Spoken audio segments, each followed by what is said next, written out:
What's going on, guys? Random Comic here. So today I got some more Battlefield 3 for you guys, and today I really want to cover the defending side. And overall, I had a video I did earlier already talking about attacking versus defending, but more or less that video was me talking about how I much rather would like to attack than defend, and basically my points behind that, which were attacking was a lot more fast paced. There was a lot less mistakes that can be made, which I found it a lot harder. So like if you're playing defense, you can make a lot of mistakes. You dying doesn't have a huge death toll on your team, but as attacking, your death toll is what matters. That's what can win or lose you the game. And you know, you have a set time limit, but defense is more passive. You're waiting for stuff to happen. You're waiting until you get to that final killing blow when you knock down their tickets to 0. But attacking is always push, push, push, attack, attack, attack.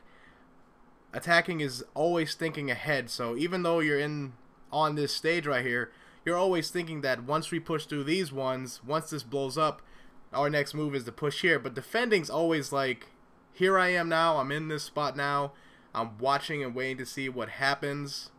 And that's not always the case, you know what I mean? But that's what my overall impression of playing defense is.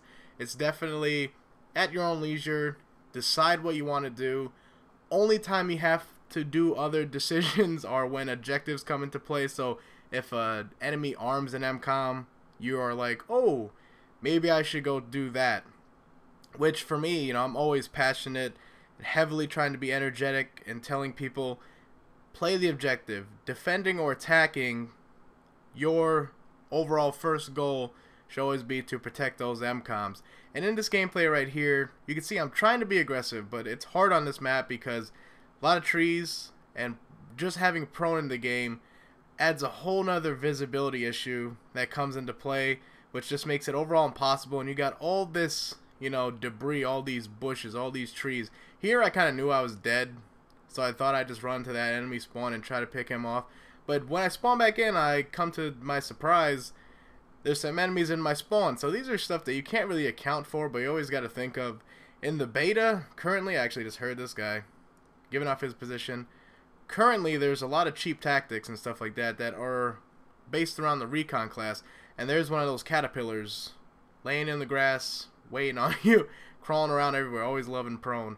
But the recon class has that mobile spawn point. And what they like to do, I've noticed, some of them love to put them in your spawn actually, so once you spawn they can shoot you in the back, which is pretty difficult at times because every time they kill you, you know exactly where he is. But it becomes very frustrating because that overall mechanic shouldn't be in the game. So when you're defending, that's one thing to look out for. So obviously when you're attacking, you can spawn trap a team, you can push up as far as the limits can take you. But when you're actually attacking, you can pretty much push up as far as you want, get that mobile spawn point in their spawn, and then, you know, do all the dirty work that you want to, you know, whether it's squeaky clean or you're doing it with, you know, maybe some tactics that are looked down upon. Definitely, we'll see with any type of patching and balancing that DICE is going to do with the game, which I think they know, are well aware that just adding overall that mobile spawn point is going to add a lot of different gameplay styles and a lot of different mechanics. Even though they said they're trying to take out as many things that they hated from earlier Battlefields and try to make a perfect one, I feel like they added that one mechanic that it seems good. At heart, it seems good. The device that can spawn your whole entire squad, really help points towards the objective. But then you get players' minds, you know, twisted around, thinking like they want to, and all of a sudden they do cheap tactics like that. And there's another caterpillar. But I'm not here to rant about that. Overall, I wanted to talk about defending, so let me dig deeper into this. Here's the situation right here. So I have a overall decision I have to make to protect B or A. But that situation kind of played out for me, and my teammates really helped me in this situation right here. B and A flawlessly actually diffused, and now we have some stragglers actually in the base. And actually, I think they still got the B MCOM going off. But these stragglers right here, I made a decision to kind of push up right here. I thought I could have got these guys. I thought I had some good shots on him, But luckily I spawned right back on my teammate. I can clear up these guys again, clean them up, try to knock down all these targets. I always talk about knocking down targets because when I think about defending, I'm always thinking about the squad. So overall, when I'm defending, I'm not going to have to worry about 16 players. Obviously, 16v16, 12v12, whatever you're playing, don't think you're going to get overwhelmed by 16 players rushing one MCOM at once. I myself have never seen that happen. So when you see, you know, 1 or 2 guys, you always got to think, is that whole team gone? Do you have more enemies around you? So I always think knocking down teams of 4. So if you can knock down 4 in a row, you know that you just eliminated that entire squad. Even when you knock down one guy, usually when people camp and when they go prone, it might be for, you know, a reason, that's how they get kills, but it might also be a tactical reason to actually start spawning teammates on, which makes it very difficult for you because if you have one guy in your spawn, you can handle him pretty easily. But if you had 4 guys in there that can constantly get, you know, reinforcements by keep on spawning on each other, that's when it gets kind of overloaded. And right here you can see I'm just disarming this A-bomb, which I get off rather smoothly. Not much worries whatsoever, but you can see right here, got more enemies. I'm kind of working on these crates. When you're not falling through the map right here, these crates work pretty well.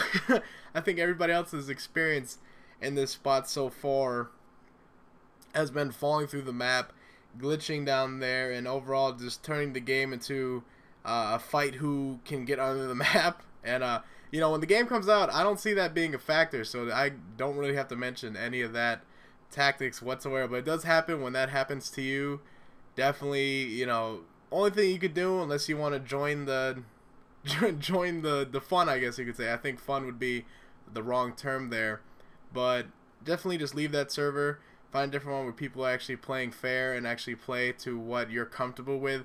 But right there, guys, we win the game. Defending overall, there's not much to cover. It's plain and simple.